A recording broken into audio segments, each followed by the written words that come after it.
Hi, everybody. I'm Brittany Lewis, a reporter here at Forbes. Joining me now is my Forbes colleague, staff writer Zach Everson. Zach, thanks so much for coming on. Thanks for having me, Brittany. A company we talk a lot about here is Truth Social, from Trump's involvement to its fluctuating stock prices and more. You're reporting Devin Nunes, former congressman and the CEO of Trump Media and Technology Group, has brought home millions from the company. So before we dive into how he's done that, who is Devin Nunes?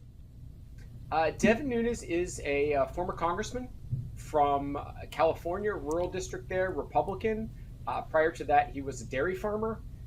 He was a staunch defender of the president during his time in the House, where he would help to block some investigations, and he left Congress 10 terms in to take over this job as the CEO of Trump Media. And so how much was he making during his time in Congress? Because you write in your piece that what he's bringing home now is probably 13 times that amount. Yeah, it's not bad. Members of Congress, unless they're like the Speaker, make $174,000 a year. It's been that way for several years. You know, it doesn't look good for members of Congress to give themselves a raise. I would actually argue, I think they might be better off if they did give themselves some raises, because it's a good salary, but to try to maintain a residence in your home, a residence in DC, and I think a little more money might entice them to do a better job overall of following ethics rules as well. Well, he resigned from Congress to take on this role back in 2022. So how exactly was he pitched to for investors? Has he had any experience in this type of role before? And describe the time that he came onto the company. Because at that time, if we remember a few years ago, a merger looked likely. And as we know now in 2024, that did not come to fruition. No, it took quite some time for that to happen. So the only experience that I was able to find that he had other than government experience was working on the family dairy farm. We did reach out to Trump Media. They just responded to the question saying that they were factually incorrect, but didn't specify why. So I don't know. Maybe he does have something else, but I didn't see anything in any of his bios that would compare to his current job. They hired him because they thought his leadership experience, familiarity with public scrutiny, and media savvy would add unique and significant value. As you mentioned, the merger was supposed to happen pretty quickly. Trump Media was going to get purchased by a company called Digital World Acquisition Corporation, which is a blank check company. They were going to that basically was just going to swallow them whole, but they were going to keep the name Trump Media. But the SEC did not give its blessing for the merger for quite some time. There were a lot of investigations, most of them on the Digital World side as opposed to the Trump Media side. There were allegations of insider trading that we just saw one of the people go to jail the other day, get sentenced to jail the other day. There were Digital World got slapped for discussing the merger before it was supposed to have. And then, no problem with Trump Media's, but it certainly didn't help that their accountant pled guilty to all sorts of charges and ended up taking a lifetime ban. So, not Trump Media's fault for that, but certainly not something that's going to help speed a merger along. So as the CEO of this company, how much does he make, be it salary? Let me restart that. So as the CEO of this company, how much is Devin Nunes bringing home with salary and benefits included? So salary is a very solid $750,000 a year, which may not seem much by the standards of tech companies, but considering, I think when a colleague Chase reported last year that Truth Social brought in about as much money as the average Cheesecake Factory restaurant, it's not a bad salary. So he signed on, Nunes signed on to make $750,000 his first 2 years. He was supposed to get a bump to $1 million beginning in year 3, which would be the beginning of this year. I didn't get any confirmation whether or not that happened. The SEC filings still talk about that in the future tense. He has received about $600,000 in a cash retention bonus that he got right after the merger happened, $231,000 in housing allowances, and then about $3.2 million in stock gains. So all told, $6.3 million.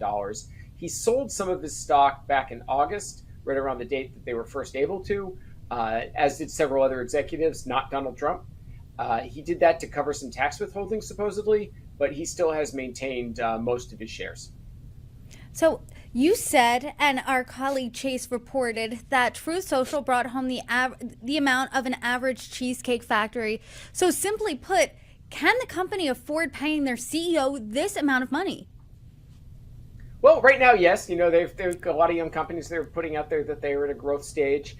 They have been making a lot of improvements recently. They've moved into streaming, content delivery network. I think it was just this week. You can start streaming Truth Plus on the web. Last week they released an Android app. So they're certainly, pushing to get stuff out there. So, taking a loss early on isn't that unheard of.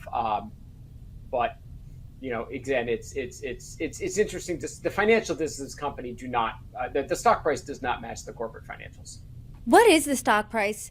By how much has the value of Truth plummeted from when it started trading on the Nasdaq in March to now?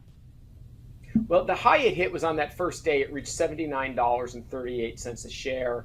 It has since dropped. It hit a low of $11 and something last month, right around the time that it was believed Donald Trump's lockup period was going to end.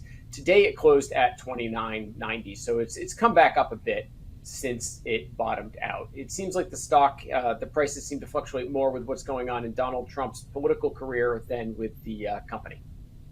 And so is Devin Nunes, how is he as a CEO? Is he doing anything to combat this up and down, this fluctuation?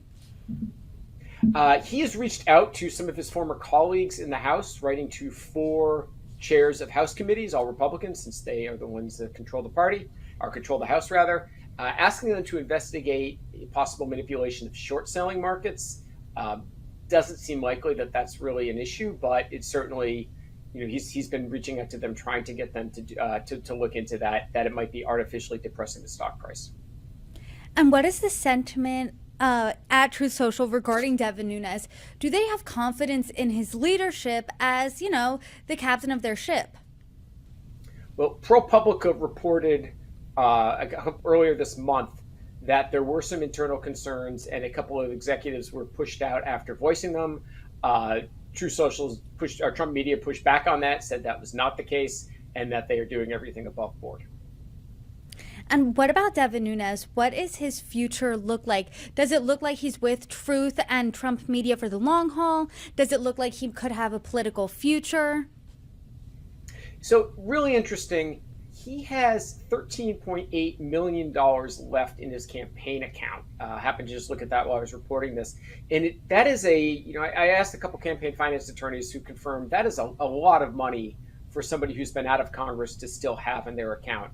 A lot of times, they leave Congress, they have some money, they donate it back to the party, they might kick it to some other candidate, some might go to charity, some might go towards vanity projects, working on their library or something like that. But he's just sitting on it. He actually has like $1 million and change more now than he had when he left office. So, the expenses it looks like he's paying are just to kind of maintain the books and keep everything still above board. So it does look like a pretty decent cash pile should he want to go back into politics. Again, we reached out asking about that and did not get a response.